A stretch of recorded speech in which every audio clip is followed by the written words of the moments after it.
Okay, this time we will look at this topic using Laplace transformation for analyzing the circuit, electrical circuit, right? So we use Laplace transformation, right? Basically to transform equation from T domain, right? From T domain to S domain, or inverse Laplace transform from S domain to T domain. So basically we transform the domain, right? Because if the all the terms in S domain analyzing the circuit will be very easy, right? And because it allows us to solve the circuit, right, to find I out or V out or whatever value we want in the circuit to be solved just using a simple algebra equation, right? Now so we will try to see how we can transform the circuit from T domain to S domain, right?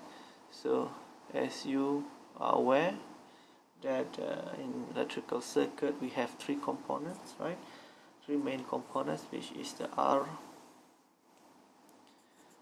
L and C. So let's look at how we can transform the component R in T domain to S domain, component L in T domain to S domain, and component C from T domain to S domain, right? So for resistive network, right? For resistive network, let's draw a circuit, a simple circuit here. So we have R, right? And here we have I of the R in T domain, right? This is the R, and we have the voltage across the resistor VR in time domain as well. Now if we transform, right, transform the circuit or the network from T to S and S domain, we will have, right, the resistor, right, same value, nothing changed. We have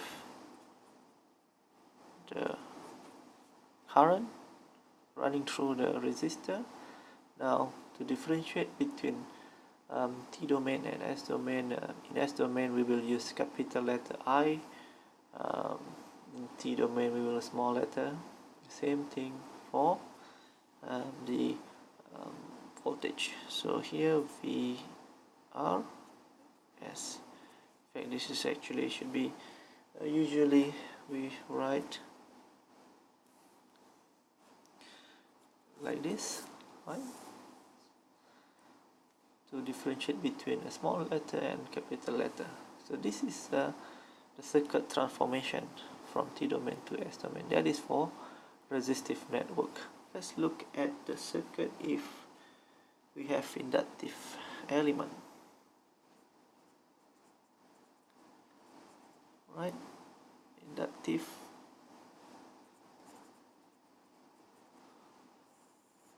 network. Alright, again let's draw simple circuit, inductor, right? We have L here, we have current through the inductor T, and voltage across the inductor L T. Okay, so when we transform the inductive network from T domain to S domain, we will have an additional element, right,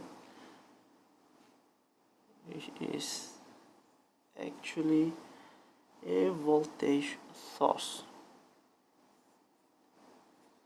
Right, now this total voltage drop across these two elements is VL. Here we have L, but since it is now in S domain, it is actually S times L. So let's say this is 1 Henry, this will be 1 S. Alright, for the resistive network, if this is 1 ohm, this is 1 ohm. Alright, go back to here again, 1 Henry, this is 1 S ohm. Alright, all value now in S domain is in ohm. Here it is actually dependent on the inductive current. Alright,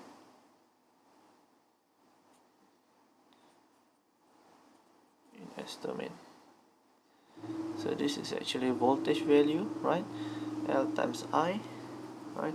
This is actually referred to the inductive current when it is in initial condition.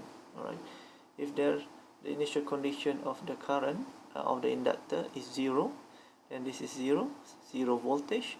But if there is a value in the initial condition of the inductor, then we have to replace with whatever value it is, right?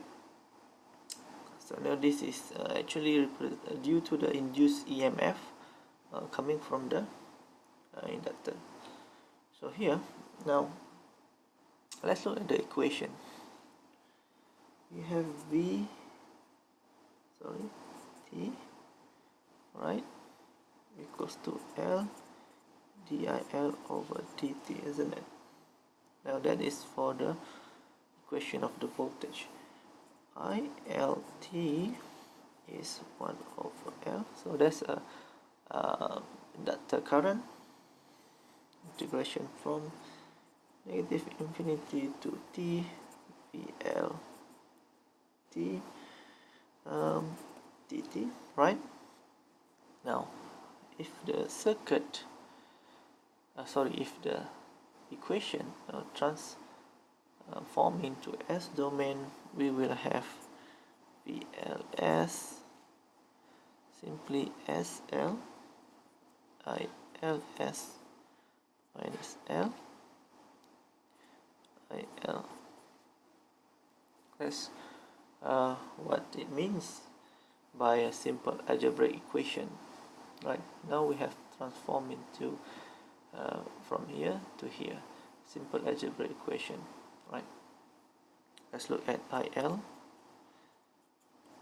We will have 1 over L 1 over S VLS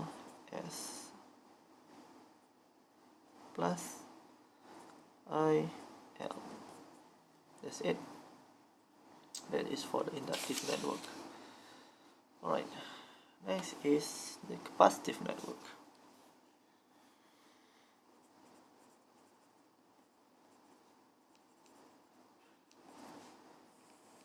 Let's look at the capacitive network.